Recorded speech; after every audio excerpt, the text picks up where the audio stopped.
Olá, você sabe o que é cognição? Muito provavelmente você já ouviu esse termo durante a sua vida, ou mesmo durante a graduação, principalmente para aqueles que são de áreas da saúde. Apesar da gente estudar muitas vezes os processos cognitivos ou a cognição, não é muito claro o significado do termo. Como eu vou tratar aqui, muitas vezes esse termo é debatido e existe uma grande dificuldade de haver um consenso entre diferentes áreas sobre o que é cognição. Meu nome é Ricardo, sou professor de educação física, bacharel em formação e venho estudando no grupo de biomecânica e controle motor da USP Leste sobre cognição incorporada e aprendizagem motora. A primeira ideia que a gente pode ter buscando entender o que é cognição é a partir desse texto que foi escrito em 2019 por 11 pesquisadores, nos quais cada um debate a partir do seu ponto de vista o que é cognição. Aqui existem pesquisadores tanto de psicologia, filosofia, quanto de neurociência, e eles vão justamente tentar debater e tentar trazer uma linha de raciocínio para a gente entender o que é cognição. No entanto, não existe um consenso entre as áreas, como eu já havia adiantado, para que a gente entenda e bata o martelo. Isso é cognição. Porém, um ponto crucial que todos os autores vão concordar nesse artigo é que a partir da etimologia, a gente tem um conceito errado dentro das ciências sobre o que é cognição. Então, quando a gente olha no dicionário, e lá está definido como a habilidade de compreender uma ação mental ou processo de conhecimento, na verdade, a gente está observando uma definição já ultrapassada pelo fato de que os processos históricos foram desmontando essa ideia de cognição, passando isso mais para o que seria uma definição de conhecimento, e a cognição ela continuou sendo debatida e aberta para diferentes áreas. Essa ideia de habilidade de compreender, ação mental, processo de conhecimento, vem da união do latim cum com gnoscere, ou seja, junto com conhecimento, um conhecimento conjunto. Mas de onde que surgiu isso? Qual o processo histórico que pode estar envolvido nisso?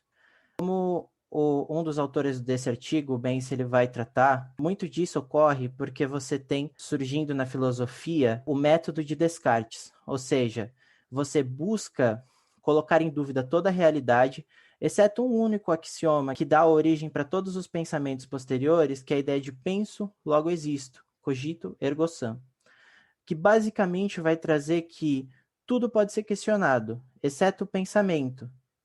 Então, o pensamento ele vai ser a origem principal pela qual nós iremos desenvolver todos os outros conhecimentos posteriores. O Descartes ele vai separar corpo de mente. Então, o corpo ele vai ser uma mera máquina, enquanto que a mente, para o Descartes, ela vai ser o que constrói todas essas abstrações e nos diferencia dos outros animais, sendo que os outros animais, como um todo, seriam meras máquinas que reproduziriam os processos vitais, mas nós teríamos essa capacidade de compreender o nosso ambiente. Alguns anos depois, Charles Darwin vai dizer justamente que a ideia de cognição, a ideia que nós tínhamos de conhecimento, quando a gente faz essa diferença entre os seres humanos e os animais, essa diferença que o Charles Darwin vai observar, ela não é uma diferença de espécies, mas sim uma diferença de graus. O que isso significa? Significa que processos cognitivos, eles têm que ser estudados na especificidade de cada animal. Então, você tem que entender qual é o processo adaptativo que está envolvido e no que vai auxiliar esse animal determinado comportamento, aprender determinado comportamento, alterar determinado comportamento. Então, é a partir de Charles Darwin que vai aparecer uma linha de pesquisa com outros animais sobre o que é cognição. Dentro daquele artigo mesmo, é tratado que um dos primeiros autores a trazer para a psicologia a ideia de cognição vai ser o Ulrich Neisser, que vai introduzir a ideia de psicologia cognitiva. Para ele, o termo cognição refere-se a todos os processos pelos quais a entrada sensorial, ou seja, aquilo que nós recebemos do ambiente, é transformado, reduzido, elaborado, armazenado, recuperado e utilizado. Então, termos como sensação, percepção, imagem, retenção, recordação, resolução de problemas e o próprio pensamento, entre vários outros, eles vão se referir ao que a gente chama de aspectos cognitivos. Uma outra definição encontrada na Science Direct, vai tratar a cognição como os processos mentais envolvidos na aquisição e processamento de informações necessárias para a vida cotidiana, dentro daquilo que permite ao indivíduo resolver problemas, fazer planos, e não vai ser equivalente ao que a gente chama como inteligência. Aqui vai entrar também a ideia de a vida diária, ou a vida cotidiana, e a importância das adaptações desse comportamento. Apesar de, em ambas definições, elas estarem focando no comportamento humano, a gente percebe alguns processos que incluem também a ideia de adaptação e que a gente precisa entender o cotidiano daquele animal que a gente está estudando. Se aquele animal que a gente está estudando, no caso, é o Homo sapiens, são os homens, a gente tem uma linha para seguir com cognição. Se a gente está querendo observar a cognição, por exemplo, de cachorros, de macacos, de outros animais, a gente tem que observar a partir do ambiente deles, do que eles necessitam, de quais os processos evolutivos que são importantes para eles. Ainda assim, todas essas definições, elas passam por um problema fundamental. Quando a gente está buscando uma informação em ciência, a gente vai se deparar com a ideia de fatores e variáveis. As variáveis, no geral, elas são medidas diretamente observáveis, e os fatores são conjuntos de variáveis. Por exemplo, na aprendizagem motora, ela vai ser entendida como um fator. Por quê? Quando a gente está vendo a aprendizagem motora, a gente quer ver uma melhora de performance em função do tempo.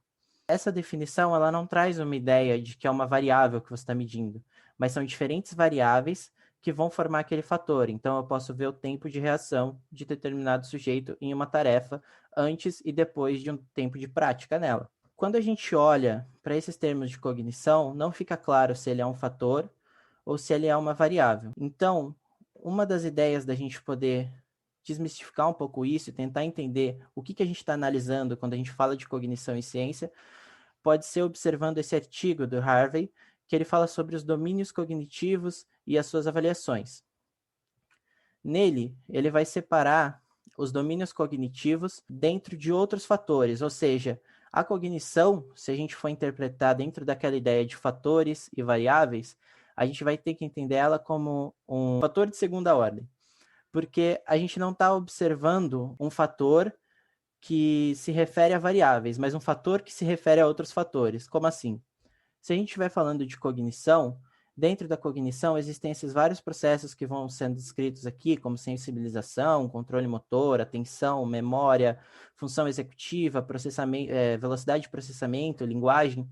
E dentro desses, que são de fato fatores, a gente vai estudar variáveis dentro desses outros fatores, como por exemplo a memória. O que eu chamo a atenção aqui, já finalizando essa breve apresentação, é que nesses domínios cognitivos, eles vão colocar, como está escrito aqui, em uma posição de baixo para cima.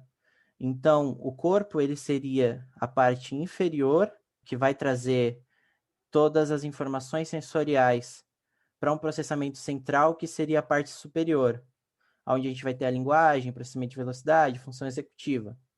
Isso aqui é muito interessante e pode muito bem ser debatido, assim como, pelas definições que nós vimos ali atrás, a gente também pode perceber que existe uma unidirecionalidade, ou seja, as informações elas chegam, você tem um input sensorial, uma entrada sensorial, elas de alguma forma chegam até o cérebro vai procurar uma memória armazenada e isso vai retornar através de uma ação.